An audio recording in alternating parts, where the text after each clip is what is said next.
Para você que não me conhece, eu me chamo Hildomar Reis, sou ministro do Evangelho de Jesus e quero compartilhar uma palavra com você hoje aqui.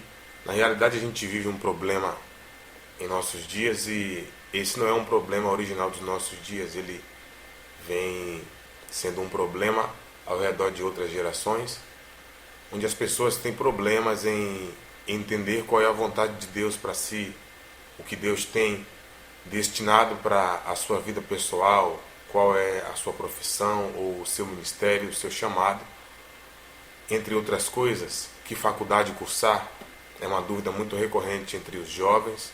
E na verdade conheço muita gente que já fizeram diversos cursos ou já tentaram diversas profissões e não se encontraram. Uma vez eu ouvi de um grande líder, que eu considero um grande homem de Deus, ele fez a seguinte pergunta: já pensou se existisse um livro onde constasse tudo o que nós deveríamos ser, fazer, com quem casar, onde morar? Na realidade, ele me deu uma resposta muito contundente. Ele disse: pois bem, esse livro existe.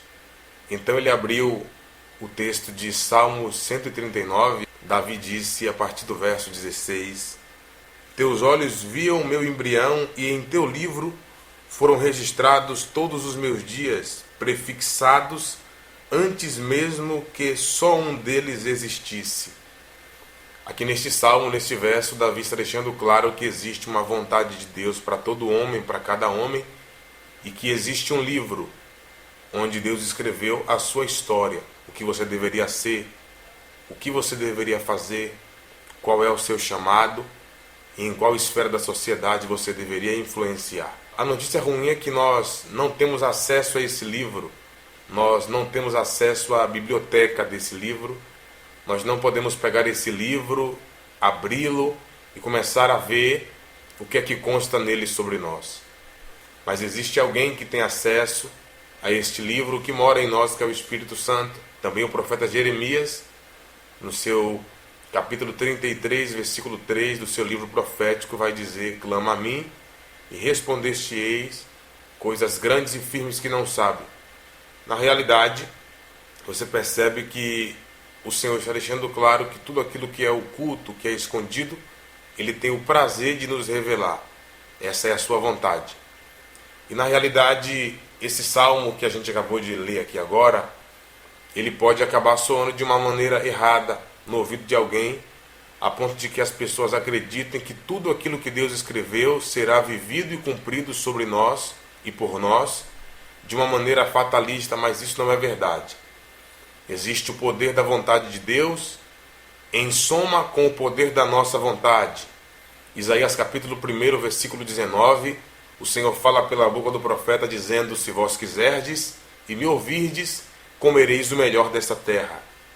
Perceba que a vontade de Deus é sim que o homem coma o melhor dessa terra, que o homem desfrute da bênção que é viver sobre esta terra.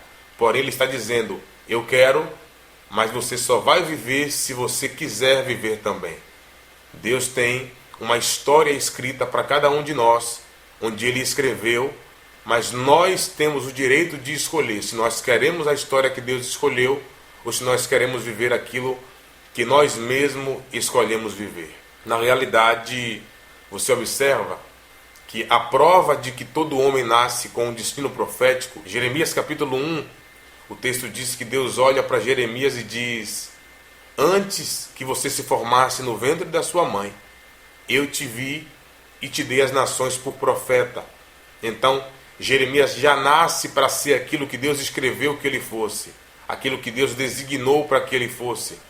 Existe um outro texto também muito interessante, Romanos capítulo 12, versículo 2, o apóstolo Paulo disse: e não vos conformeis com este mundo, mas transformai-vos pela renovação da vossa mente, para que possais experimentar qual é a boa, a agradável e a perfeita vontade de Deus. Existem várias aplicações proféticas para esse texto, onde muitos ministros ilustram de outras formas, mas a intenção literal, direta, original, de Paulo tratar sobre a gente não se conformar com o mundo ele está dizendo: você precisa conhecer a vontade de Deus. Se conformar com o mundo é escolher viver além da vontade de Deus. Não se conformar com o mundo é viver no centro da vontade de Deus, que é boa, agradável e perfeita. Eu quero fechar esse vídeo com uma reflexão muito linda que eu vi de um evangelista norte-americano, John Bevere. Ele passou um vídeo numa igreja e nesse vídeo Deus estava no seu trono, os cristãos já tinham sido salvos, arrebatados, estavam no céu e era hora de dar a entrega do galardão. E então Deus chamou evangelista fulano. E essa pessoa que foi chamada se apresenta meio que sem entender o que estava acontecendo. E Deus chama de novo, evangelista fulano. E ele disse, Deus, o senhor está me chamando de evangelista, mas eu fui pastor.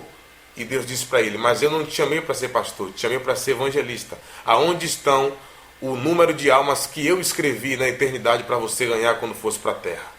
E então o homem disse, não, mas eu fiz a tua obra, eu cuidei de muita gente, eu apacentei muita gente. Então Deus disse para ele, eu não te mandei para a terra para apacentar ninguém, eu te mandei para a terra para ganhar vidas. Uma outra mulher, antes de Deus chamá-la, ela já estava triste, chorando muito. Então ela se aproxima do trono e o Senhor pergunta para ela, por que você está chorando, minha filha? E ela disse, porque eu nunca peguei no microfone, eu nunca preguei, eu nunca evangelizei de uma maneira direta e integral, eu nunca fiz parte do ministério de louvor da igreja, eu nunca coordenei nenhum departamento, nem fui líder na igreja. Então Deus disse para ela, filha, mas eu não te chamei para ser evangelista, para ser pastora, para ser pregadora, nem para ser ministra de louvor. E ela olha para Deus e pergunta, e foi para que você me chamou? E Deus diz para ela, eu te chamei para fazer exatamente aquilo que você fez. Cuidar dos seus 3 filhos que ganharam muitas almas para o meu reino. Então, a gente precisa ter coragem de abrir mão dos nossos projetos, dos nossos sonhos e abraçar o propósito de Deus, a vontade de Deus, que é a boa, agradável e perfeita. Então, lembre de uma coisa, Deus quer que você viva o que Ele escreveu, mas você precisa querer também. Que Deus te abençoe.